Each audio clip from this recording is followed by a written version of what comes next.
Magandang hapon guys sa inyong lahat guys. Ito guys, sa wakas, sa awa ng ating Panginoon yan o. Kaano na rin kami guys, nakapaglagay ng bakal, tapos na rin kami. Bukas guys, flooring na kami. Ay mga followers, so ano yan ang ginagawa namin, tangkal ng baboy, kulungan. Yan, ang ginagawa namin dito guys. Araw-araw, yan ang ipapakita natin guys. Sa wakas guys,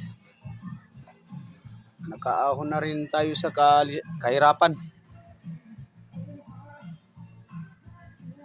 Salamat talaga. Shout out pala sa mga sulit ko na followers. Maraming salamat sa inyo guys ha. Yan, dito na tayo sa trabaho. Si Dato Igang walang inaatrasan na trabaho.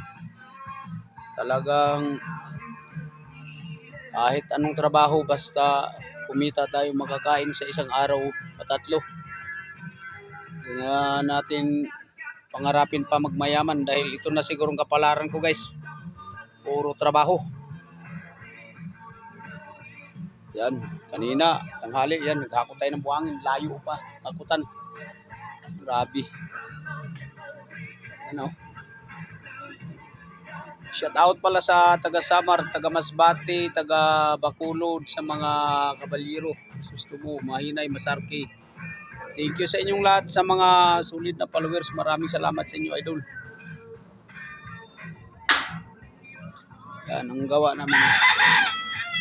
Talagang dalawa lang kami dito gumagawa guys. Puro may dating ang trabaho.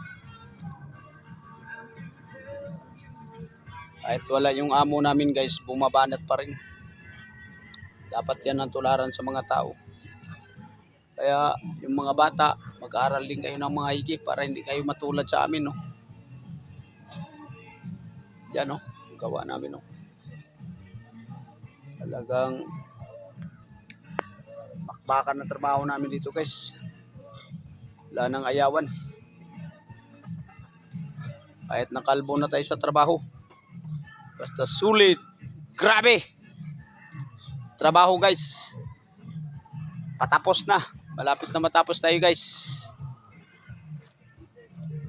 Ba oh, kita nyo yung trabaho namin guys oh. Ay, kita nyo. Yan ang trabaho namin guys. Sulit talaga guys. Dati nagukay, ngayon nagbakal na naman kami. Sarap magtrabaho guys. Thank you guys. Hanggang dito na lang pala tayo. Maraming salamat sa inyo. Thank you sa panonood nyo sa akin live.